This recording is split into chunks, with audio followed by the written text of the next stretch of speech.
Look, I've done math for a long time, mathematics.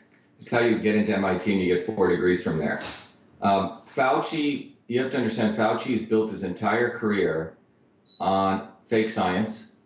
This guy's been in there for 40, 50 years, and he's essentially been promoting a science of the immune system that basically says the immune system is so weak that viruses will kill everyone. And based on that fear, he has built his entire career. He built his career on HIV is causing AIDS, which is absolutely not true. It's a fake science. He built his career on that. So this is his second rodeo, at least his second rodeo, on using fear of immune systems, which most Americans do not know, politicians do not know, and using that to build his career. And the academics in academia will not talk about this because they're basically practicing the oldest profession now in the world.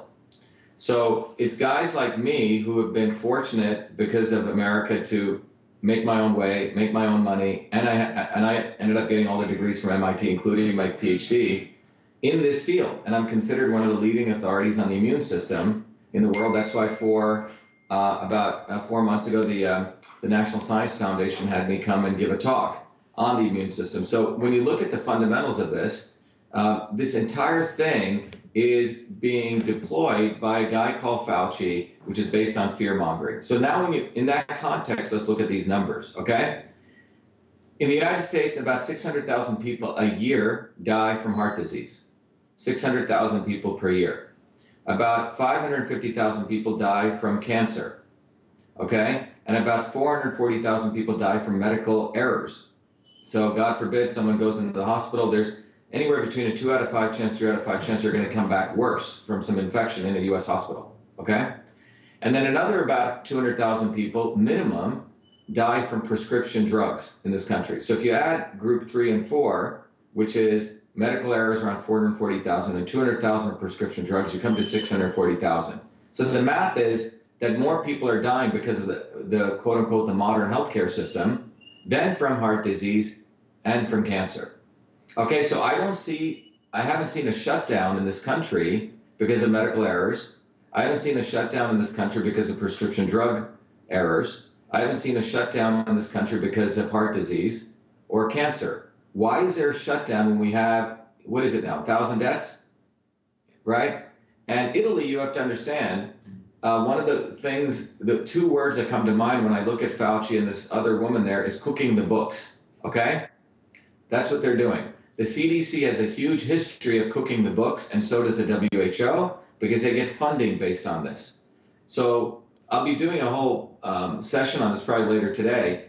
It turns out that the CDC and the WHO, in fact, the AMA and the WHO together, they're the ones who decide how to code and diagnose what happens when someone walks into a hospital room. So if you walk into a hospital room today, there's some doctor sitting there or some nurse, and they first diagnose you. Okay, Mike's got disease X. Yeah.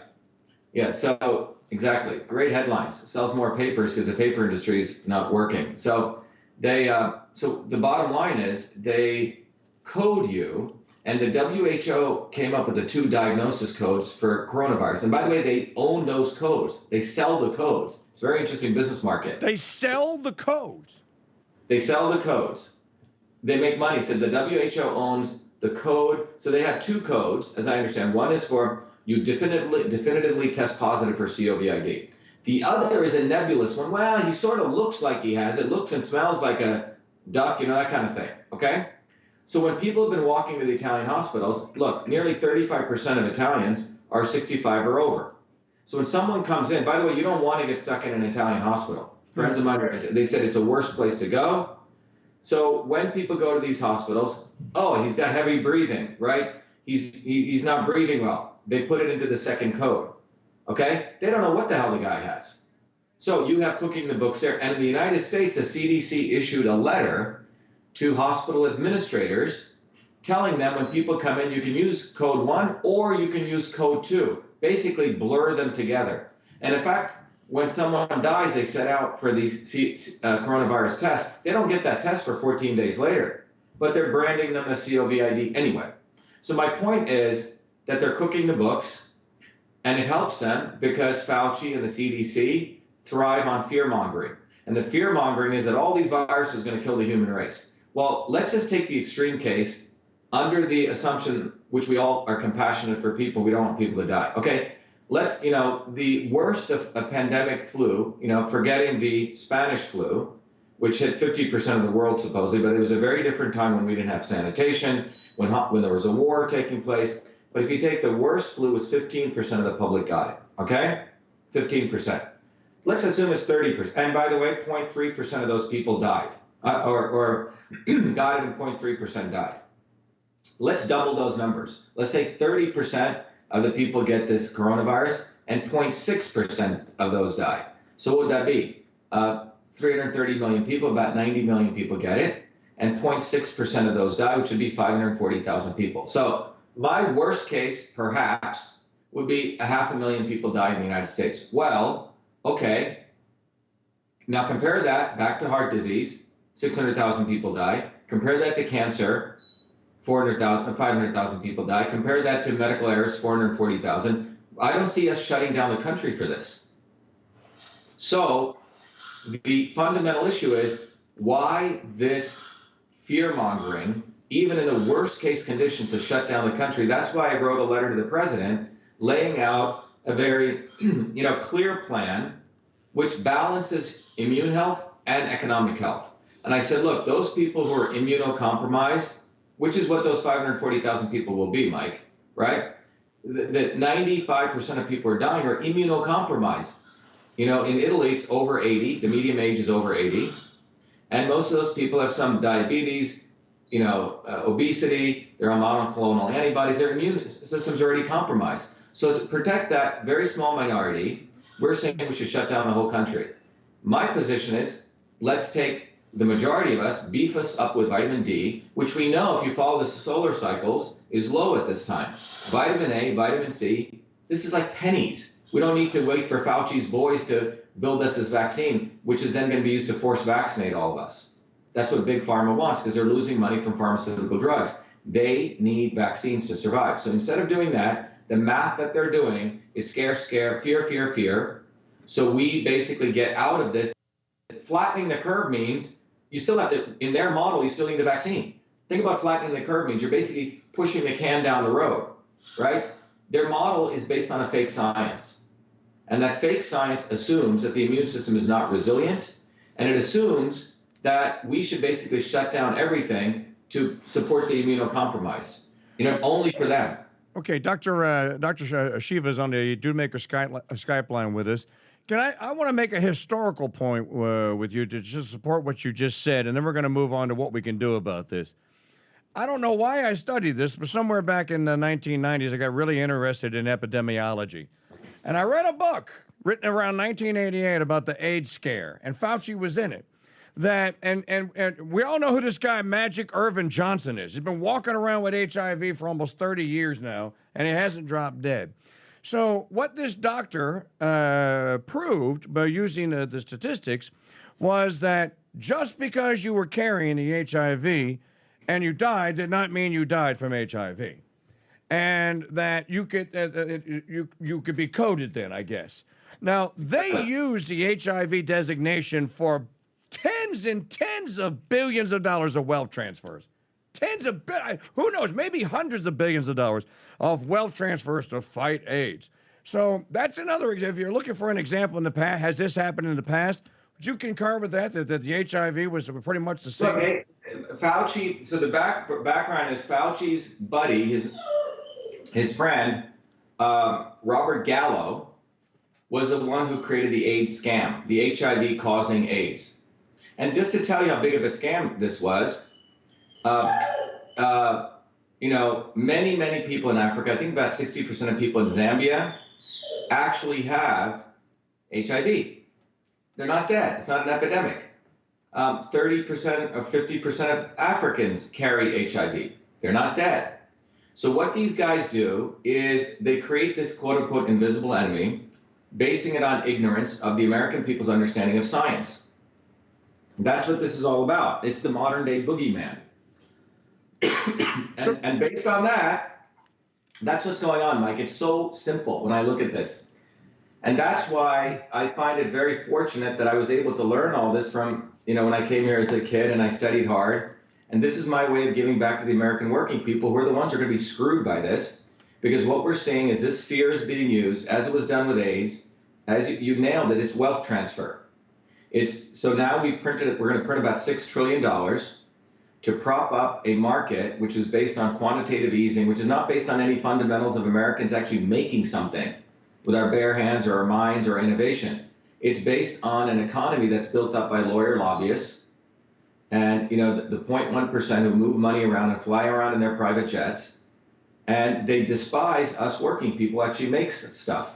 And they've outsourced a lot of us to China, and which has taken over our intellectual property. So because they did that, these greedy people, they see a failing economy occurring, you see? So instead of addressing that issue, they see failing infrastructure. If you cared about infectious diseases, you would solve infrastructure, which is we need clean air, clean water, clean food. That's how we solved infrastructure diseases in the 1900s. We solved 98% of infectious diseases in the 1900s by sanitation, vitamin A, nutrition, long before vaccines came. We have a different type of infrastructure issue in the United States now, is that we have dirty air, dirty water, dirty food. Bridges are falling apart, and those bridges, if you don't fix them in time, they seep into the groundwater. So the politicians are so corrupt, they can't solve that. I think America got a D+ in infrastructure in the Western world. Massachusetts got an F-. That's how you solve, if you care about public health, solve your infrastructure. But they can't solve that. They don't want to solve that. They're just transferring wealth from our tax dollars to themselves. And then we've created a set of immunocompromised people now. People who are 300, 400, 500 pounds, overweight, people who have diabetes, people who, and this is brought to you by Big Ag and Big Pharma. And they cannot address that because they want that. They don't give a damn about the working people in this country. So now they create a fear, hype it up. They got an Emperor Little Fauci running around. And that's what this is about. This is literally, and they want to take out Donald Trump. They couldn't do it with Russian collusion. They couldn't do it with impeachment. This is their, last shot. So they're pulling out all stops: scare, fear, etc. Well, this one, unfortunately, is going to work, and it's going to work on 120 some odd million people. We call them middle class. You just talked about them. By the way, it's Dr. Shiva. I say Ayyadurai, right? Ayyadurai? Yeah, Ayyadurai. You said it great. Okay, Ayyadurai. I love Louisiana. Well, you were talking about infrastructure, Doctor. Let me tell you, we have a bridge on I-10 in New Orleans. It goes over the Calcasieu River in Lake Charles. People drive around it. They drive around it because they don't want to go over there because everyone knows it's going to fall into the river. Now, this is the Interstate 10 bridge. I would write a letter to John Bell Edwards to say more people are threatened with death going over that bridge than they ever will be by the COVID-19 virus. But I want to move on. Okay. I don't know if you have heard or seen this. What is it? Hold on. Hold on, John. What is it? Can you see that? It's just Vladimir. Yeah. Okay. He, like you, has a very simple solution to this. And he talks about the immune system. And he talks about how people, if you want to prevent getting this, then you need to get out in the sun and you need to get vitamin D. Vitamin A and vitamin C are important. But if you do get it, here's a little cocktail that he came up with. Very simple. He said these drugs have already been safety tested, so we already know what their safety profiles are. And he's got a success rate of 699 to 0 and just actually treating the symptoms. Now, this is your proposal as well. It's different, Dr. Shiva, but it's pretty much, you're on the same. I haven't seen as, what I do know is what my proposal is based on a very molecular systems understanding of the immune system and how these nutrients work. The sun basically is number one. Every major culture always valued the sun, right? If you look at their mythology, whatever it was, right? Because the sun hits the UVB radiation, hits our skin. We create from that radiation vitamin D. And then the vitamin D, in my view, the vitamin D is like the musket. And then the vitamin D when it goes through a set of molecular processes, creates bullets called cathelicidins. And these bullets literally you can shoot it. They basically attack the walls, the membranes of bacteria, fungi, parasites, and viruses, and they blow them up, okay? This is why we don't see a lot of this in Africa, do we? These guys are out in the sun all day. But here in the United States, we stay inside. We haven't, we don't get enough of the fatty fish anymore. We get all these trans fatty foods, so we're not getting the right nutrients, and that's what this is fundamentally about. This is about the fact we have vitamin D deficiency in this country, and we have vitamin A deficiency, and we have vitamin C. And we can go on to many other things. You can do oregano oil, but let's just keep it really simple, because the average American doesn't have a lot of money like the new age people do who live in Malibu, et cetera, in Hollywood, all right? Simple. Vitamin D, vitamin A, and vitamin C. Why are they important? Vitamin D literally gives you the musket and the bullets to take these things out. The vitamin C provides you the vitamin A provides you the walls right around your cells to protect you. And then you have vitamin C, which modulates many, many cellular functions. But these three things are just food. And the funny thing is, I talked about so-called MDs who are supposed to be trained, nice guys, but they always want to come up with some complicated solution. We need to do antigen testing. We need to do this. Well, why don't we but they don't want to talk about simple solutions because they've been brainwashed to obfuscate things, make things so difficult to understand, and then you're quote unquote a doctor. Then you have prestige and esteem. So the whole thing is a big, big racket, and it's unfortunate that we don't go back to simple solutions, which people in Louisiana knew, or my grandparents in India knew. Let me ask you, Dr. Shiva. Let me ask you. Your proposal, you have step 1, step 2, and then step 3 that you sent to the president. Do you know if he got it or not? Well, indirectly, I know he's received it. I don't know if he's directly gotten it. Look, the president's always on Twitter, right? I literally tweeted it at him, okay? And I think millions and millions of people have seen it. Probably tens of millions. As you know, Rush Limbaugh did a show with me talking about what I did. So that reaches about 20 million people. So I just want to let listeners know. Okay, so Dr. Shiva has a very simple plan. And now this is to get people back working and to end this madness here. Let's first talk about the mitigation strategy. Mitigation in quarantine will not work, correct? Well, why are we quarantining everyone? You don't need to do one size fits all, okay? We're quarantining the entire United States populace based on this theory. It's a theory based on a fake science that viruses go kill everyone, okay? The reality is, in the old days, in traditional cultures, if you were in a village and a horse got a virus, you know what they did? They put a bag over the horse's head, sneezed it, and they gave it to every other horse. That's how they Now, why they did that was the village needed to get to work. Everyone needed to harvest at the same time and plant. all those important things, right? Excuse me. So in order to do that, it was an economic condition. Now, technically, you could argue different horses could get their different viruses at different times. But imagine how that would have hurt the economy. Some farmers were working, some weren't. You would lose a planting season, so they would put a bag over the horse's head, and they would give it to all the other horses. Okay? This was inoculation. It wasn't vaccination. It was much more natural, right? And if the horse happened to die, one second, I'm just going to get some water. All right, so Dr. Shiva is on the Dude Maker hotline with us. I did not know that he had done an interview with El Rushbo the other Well, day. I did an interview with him. Rush actually saw my stuff, and he featured me, and he talked about me for around 15 minutes. So my point is this, that people knew in ancient cultures how to inoculate things. In Chinese and Indian culture, they would, if someone had a pus or some disease, they would take a portion and shoot it up, it's going to sound disgusting, up their nose. In African cultures, people would abrade their skin and they would give it to them. Washington did this to around 40,000 troops. He took the technique that was given to him by an African slave. But that is inoculation. So this concept of sharing something with others early so you get over it was known. Now, a small percentage of people died, very small, because those people's immune systems were compromised, okay? I'm not saying to go to Darwinian evolution or something like that, but I'm saying that you had to get on with the business of protecting life and economy, etc. We had to win the Revolutionary War against the British. So what did Washington do? He gave 44,000 troops the smallpox virus by literally abrasing their skin and putting the whole smallpox on. It wasn't a vaccine. You see, it was a much more natural method of doing it. It's almost saying, in the old days, we had chicken pox, everyone would come over. Why did we do that? For economic reasons. We didn't want, kids to all be doing summer school because they were getting all different chicken pox at different times, right?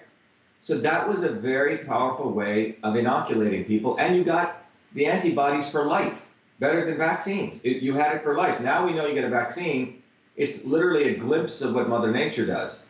So you don't really get it, then you have to get vaccinated again and again. It's a nice recurring revenue model for Big Pharma. So the bottom line is that from an economic situation, what I'm saying is let's take the American population into 4 groups. Okay. Most of us are healthy. Okay, to protect them, give them vitamin A, vitamin D, vitamin A, some iodine and vitamin C. Get them back to work. Okay, because now they have that protection, right? The other group who are immunocompromised, the people, for all sorts of reasons, they have support them with high dosage, super high dosage vitamin A and D. It's like you're inoculating them. And this has been, by the way, anything I'm saying is written in the literature. It's been well researched, 80,000, 90,000, hundreds of thousands of papers.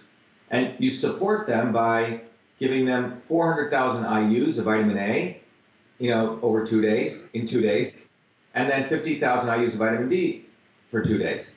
And that's like you're basically giving them an immune booster in one big shot. And then you have the third group of people who are critical, give them vitamin C IV drips. And then the people who have COVID do the same as the immunocompromised group.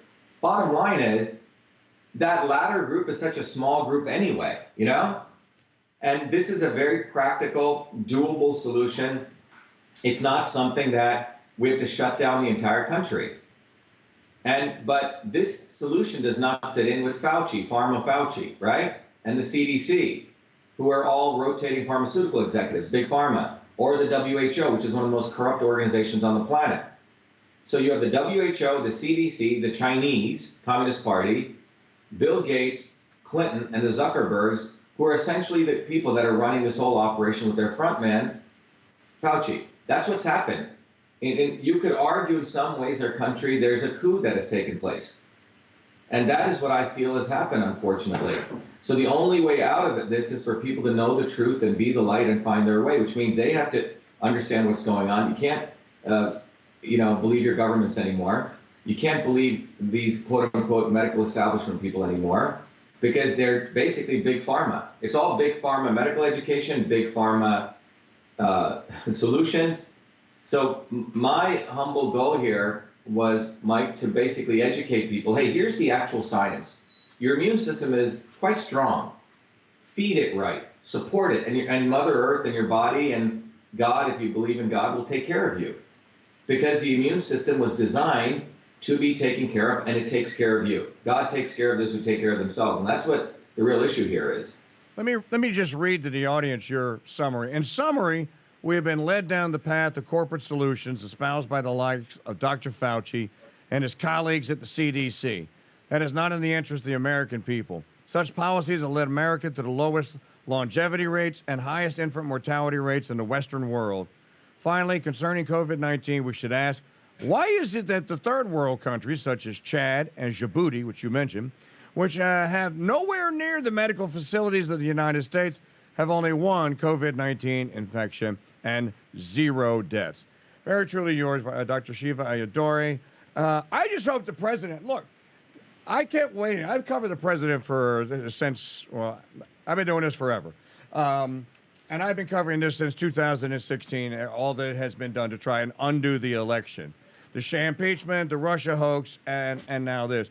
He was almost snapped out of it 2 Fridays ago. I kept going, he's going to crack, and he finally did crack. Somehow, Fauci got him back in, and now it's more apocalyptic than ever. So I'm at my wit's end, but to see a path out of this and to see a path forward to getting the president to listen to common sense. Maybe you can call Don Jr. and talk to him. Yeah, look, I think this is why we're at a point in American history, or world history for that matter, that people out there need to get this. Who you elect, who you choose to be your leaders, will mean the difference between life or death, freedom or enslavement. That's where we're headed towards. We are headed right now on a path towards enslavement, where next year, come this time, this nonsense will be used to say, hey, Mike, you can't get your driver's license. Where are your vaccines? I got to fingerprint you. You can't go into your gym. Where's your thing? And they're going to convince your neighbors, like something out of some old movie, right? You know, the body snatchers, that you are evil if you don't do that. I mean, I was walking out with my dogs, and we have a big park area over here, and it was like these drones walking around. Everyone's staying 6 feet away. They don't look at you. It was really, really odd. It's a very weird society that we're creating. And I think it's quite amazing what's happened. And this could not have happened unless it was well planned, Mike. This was very well organized, and it was executed. This was sort of their plan B, you know? I want to just make. I want to. So I want to ask you a pointed question then. Event 201. Did you see it? I went through the documents. Yeah, I mean, yeah. It was basically what they basically did a dress rehearsal. Okay, so people that haven't seen Event 201, this is the Gates Foundation, the World Health Organization, staged what we're going through right now back in November of last year. And if you haven't seen it, like when I first saw it, only 700,000 people had seen it. Next time I went back, 1.5 million. I went the other day, like 25 million views of this thing now, okay? So it's not like people cannot make the connection. Wait a minute. Did they actually plan this? And I think that they did, but I just I don't want to get off the subject. Here's the bottom line. The American people have got to go back to work. Our governors, my governor in my state, has basically declared he is the commander-in-chief of the antivirus army. He actually thinks that science, alleged science, and Fauci's fake medicine and these ill-advised quarantines are actually going to rid his population of it. Dr. Shiva, we're in summer here in Louisiana. It was 88 degrees the other day. we have beautiful, bright sunshine. I keep telling my neighbors, don't listen to the news. Go out, take a walk. Make sure you get lots of vegetables and fruit that have vitamin A, and take vitamin C supplements. But again, my fear that no one is going to, that until the president, and the president has to do this, and this is something that the president can actually do, and he can snap out of it. He can actually say, all right, I have a plan going forward. It just boggles the mind that we're still here talking about this, and that well, you know, the media is totally focused now. What is the center of attention? Where are the most bodies at? Where are the most cases? New York. So you're going to go and you're going to look at